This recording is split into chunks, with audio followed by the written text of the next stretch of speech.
Welcome to the homestead. I finally finished the goat shelter and I want to give you a quick tour.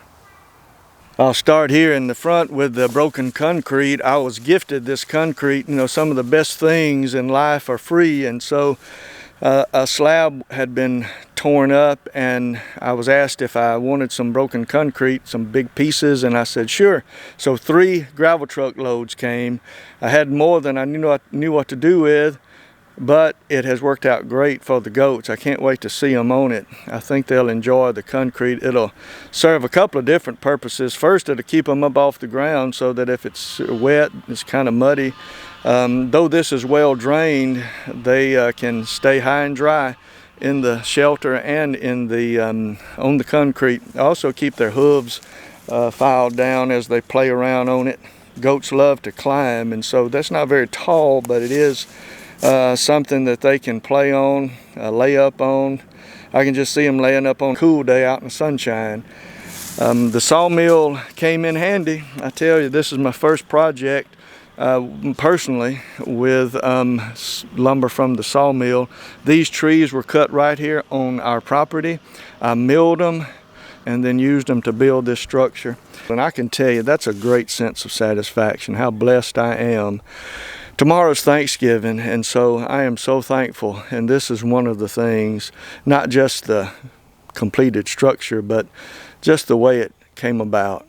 Just so blessed. I'm just looking forward to getting the goats in here and seeing them in here and seeing them enjoying it, and out of their temporary housing, their temporary accommodations are less than, well, it's not adequate anymore since they've grown. And this is the place where the goats will be laying up in here. This is the shelter.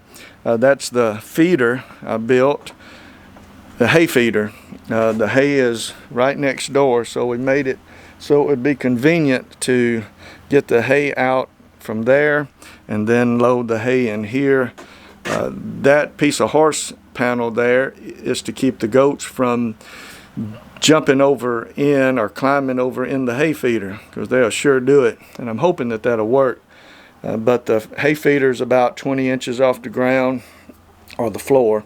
I look out from the shelter from the goats' point of view, looking at the stones, I'll call them, and of course there's the supervisor's chair.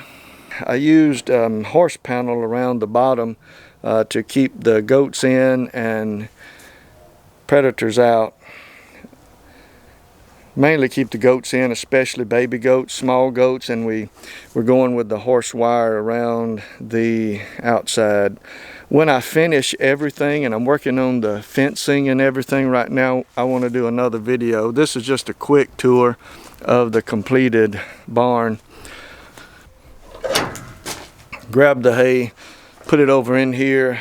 Don't have any in there yet, but I'm looking forward to that happening. Backside of the barn, this is where I can put the hay in. I can bring the hay around here. That's from our hayride the other night. And I can put the hay in the barn here, load it on the backside, and then access it from inside.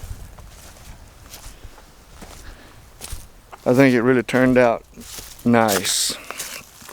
Put the stones all the way from the shelter all the way up to here, so if it rains a lot and the ground is muddy, they really don't even have to get their feet wet. They can just hop right on up here, play around. Their temporary shelters and pen is up here. I don't even want to show this because this has come together over time just as housing and for them, but that's why we're working on this over here. It's about to be done. It won't be long. Got some fence up yesterday. I've got to finish fencing over there on the back side, and then my next video, hopefully there'll be goats in front of you instead of just an empty shelter and an empty paddock. What do you think about it, Cupcake?